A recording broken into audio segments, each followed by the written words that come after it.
नमस्कार मित्रांनो, मी प्रज्वल पावसकर। स्वागत आहे तुमचं आजच्या व्लॉग मध्ये। आणि आज मी आले मुंब्रा येथील प्रसिद्ध देवस्थान म्हणजेच आई मुंब्रा देवीच्या मंदिरात। चला तर आज आपण या मंदिराची पूर्ण माहिती जाणून घेऊया। जर का तुम्हाला या मंदिराला भेट द्यायची असेल तर मुंब्रा रेल्वे स्टेशन वेस्टला उतरून तुम्ही या मंदिराला भेट देऊ शकता। रेल्वे स्थानकातून बाहेर पडलो की काही अंतरावरच आपल्याला मंदिराचे पहिले प्रवेशद्वार बघायला मिळते। तिथून थोडं पुढे गेल्यावर डोंगरावर जाण्यासाठीच्या पायऱ्या बघायला मिळतात। आणि ह्याच डोंगरावरती आई मुंब्रा देवीचं मंदिर आहे। मंदिरात जायला आपल्याला जवळपास 750 पायऱ्या वर चढत जावं लागतं। चला तर आपण आपला प्रवास सुरू करूया। डोंगराच्या पहिल्या पायरीवरच आपल्याला देवीच्या चरणांचे दर्शन घडते। हे मंदिर ठाणे जिल्ह्यातील मुंब्रा शहरामध्ये लोकेटेड आहे। ह्या गावाची ग्रामदेवता ही मुंब्रा देवी आणि ह्याच देवीच्या नावावरून या शहराचं नाव मुंब्रा असं ठेवण्यात आलं।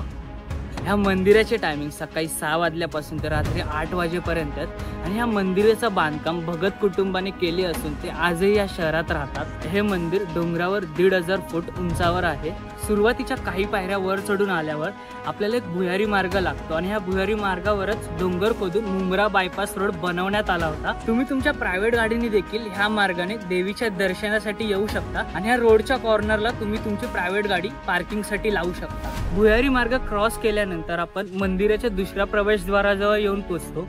प्रवेशद्वारापासून थोडं पुढे गेल्यावर आपल्याला श्री मारुती आणि श्री आश्रादेवीचे मंदिर दिसते। मंदिरात पाया पडून मी निघालो मुंब्रा देवीचं दर्शन घ्यायला। मंदिरात जात असताना आपल्याला बरेच ठिकाणी बसण्यासाठी अशा जागा बनवलेल्या आहेत। डोंगर चढत असताना जर का तुम्हाला थकवा लागला तर तुम्ही ते थोड्या विश्रांती करून पुन्हा दर्शनासाठी पुढे जाऊ शकता।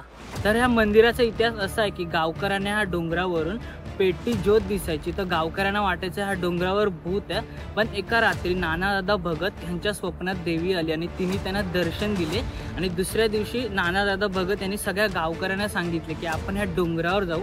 जेव्हा गावकरी सगळे ह्या डोंगरावर आले तेव्हा त्यांना देवीचे दर्शन घडले। तेव्हापासूनच नानादादा भगत ह्या देवीची पूजा करत होते आणि काही वर्षातच गावकऱ्यांनी मिळून ह्या डोंगरावर हे मंदिर उभारलं। 750 पायऱ्या चढत मी आता पोहोचले मंदिराच्या मुख्य प्रवेशद्वाराजवळ। प्रवेशद्वाराजवळ आपल्याला बरेच सारे छोटे छोटे स्टॉल्स दिसतात जिथून तुम्ही देवीच्या ओटीसाठी लागणारे साहित्य आणि प्रसाद विकत घेऊ शकता।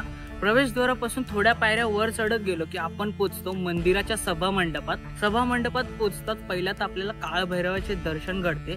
थोडं पुढे गेल्यावर दर्शन घडते ते म्हणजे आई मुंब्रा देवीचे आणि नवदुर्गांचे।